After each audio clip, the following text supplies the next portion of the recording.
مجھے آج بھی وہ دن یاد ہے جب میرے کزن نے مجھے مسجد میں آ کر بتایا کہ پشاور میں ایک اسکول میں دہشت گردوں نے حملہ کیا اور انہوں نے 114 بچوں کو گولیاں مار کر شہید کر دیا ہے۔ سن کر میرے تو رونگٹے کھڑے ہو گئے۔ مسجد سے باہر نکلا تو ہر طرف گھروں میں غم کے بادل چھائے ہوئے تھے۔ مائیں اپنے بچوں کو بھول کر شہید ہونے والے بچوں کے غم میں نڈال تھیں۔ آج ان کی یاد میں ایک شہید بچے کی ماں کا فرضی قصہ لے کر حاضر ہوں۔ فجر کے وقت میری آنکھ کھلی، میں نے نرم بستر چھوڑ کر وضو کیا اور اللہ کی بارگاہ میں کھڑی ہو گئی۔ نماز مکمل کرنے کے بعد ابھی سورج نکلنے میں کافی وقت باقی تھا۔ میں نے اذلان کو جگانا چاہا، لیکن میرے دل میں آیا کہ آج سردی بہت زیادہ ہے، آج رہنے دیتی ہوں۔ میرے بیٹے کو ٹھنڈ لگ گئی تو پھر پریشانی بن جائے گی۔ میں یہ سوچ ہی رہی تھی کہ اتنے میں اذلان بھی اٹھ گیا۔ کہنے لگا، ماں جی، آپ نے خود تو نماز پڑھ لی، مجھے کیوں نہیں جگایا؟ میں نے کہا، بیٹا تیری طبیعت ٹھیک نہیں تھی اس لیے۔ کہنے لگا، اگر اسکول جانے کے لیے طبیعت ٹھیک ہے تو نماز کے لیے کیوں نہیں؟ میری جگہ اللہ کو جواب آپ نے تھوڑی دینا ہے۔ اپنے بچے کی اس ذہانت پر میں حیران بھی ہوئی اور شرمندہ بھی۔ وہ اٹھا اور نماز پڑھنے کے بعد کہنے لگا، امی آپ میرے لیے کون سی دعا مانگتی ہیں؟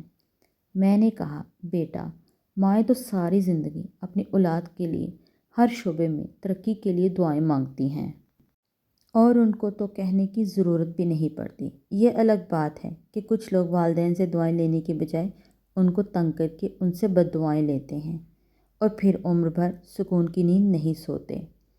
اچھی اچھی باتیں کرتے ہوئے ہم ماں بیٹے کو سورج کی کرنیں نظر آنے لگیں۔ میں نے معمول کے مطابق اپنے بیٹے کو ناشتہ کروانے کے بعد تیار کر کے بالوں میں تیل لگایا اور اس کے چہرے پر کریم لگانے کے بعد بیٹے کو چوم کر اسکول کے لیے روانہ کرتے ہوئے اس کی جیب میں 50 روپے ڈال دیے، اور میرا بیٹا میری آنکھوں کے سامنے اسکول گاڑی میں بیٹھا اور مجھے ہاتھ کے اشارے سے الوداع کیا۔ میں نہیں جانتی تھی کہ آج میرا بیٹا اپنی ماں سے آخری ملاقات کر رہا ہے۔ پتہ نہیں کیوں آج میرا بیٹا مجھے کیوں اتنا پیارا لگ رہا تھا۔ خدا جانے آج اس نے مجھے کیوں گلے لگا کر میرے کان میں خدا حافظ کہا تھا۔ وہ کیوں صبح سے اپنی ماں کو دیکھ کر مسلسل مسکرائے جا رہا تھا۔ بے چینی میں دن گزر رہا تھا کہ اچانک مجھے اذلان کے اسکول سے فون آیا۔ ہیلو بہن، میں چونک گئی کہ یا اللہ خیر۔ میں نے جھجک کر جی کہا تو آواز آئی کہ آرمی اسکول میں حملہ ہوا ہے اور بہت سارے بچے اللہ کو پیارے ہو گئے ہیں، پلیز آپ بھی آ جائیں اور اپنے بچے کی شناخت کریں یا CMH ہسپتال میں جا کر آرمی فورس کے ساتھ اپنے بچے کی چھان بین کریں۔ اللہ حافظ۔ فون سننے کے بعد میں دھرم سے زمین پر گر گئی۔ میرے ہاتھ پاؤں کام کرنا چھوڑ گئے، مجھے اپنی خبر بھی نہ رہی۔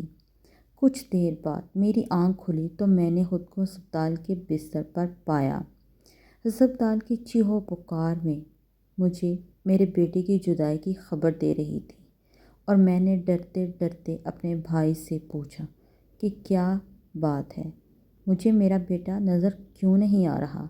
تو میرا بھائی میرا ہاتھ اپنے ہاتھ میں لے کر میرے پاس بیٹھ کر کہنے لگا کہ ہمارے اذلان کو دنیا سے گئے 2 گھنٹے گزر گئے ہیں اور وہ گھر میں لوگوں کے ہجوم میں آپ کا انتظار کر رہا ہے۔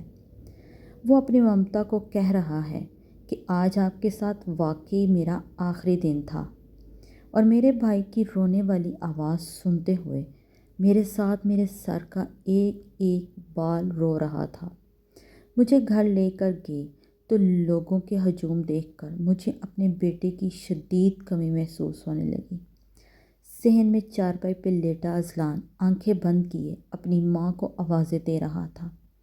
میں لپک کر اذلان کے پاس پہنچی تو بیٹی کا صبح والا وہ سوال مجھے شدت سے یاد آنے لگا کہ امی آپ میرے لیے اللہ پاک سے کون سی دعا مانگتی ہیں؟ میں نے جھک کر بند آنکھوں والے بیٹے سے کہا، بیٹا آج سے تیرے لیے تیری ماں کی ساری دعائیں بدل گئی ہیں۔ تیری ماں کل سے اکیلی اٹھے گی اور تیرے لیے اللہ پاک سے تیرے درجات کی بلندی کی دعائیں مانگا کرے گی کہ اے اللہ، تیرے ساتھ جتنے بھی بچے شہید ہوئے سب کو خوشبو والی جنت میں اعلیٰ مقام عطا فرمائیں، آمین۔ اور میں نے انا للہ و انا الیہ راجعون پڑھ کر صبر کے ساتھ اپنے بیٹے کو اس کی نماز جنازہ کے لیے مردوں کے حوالے کر دیا۔ آج کتنے سال ہو گئے، میرا بیٹا کبھی مجھے خواب میں ملنے آتا ہے اور جاتے ہوئے کہہ جاتا ہے کہ امی آپ پریشان نہ رہا کریں، انشاءاللہ ایک دن ہم ضرور ملیں گے۔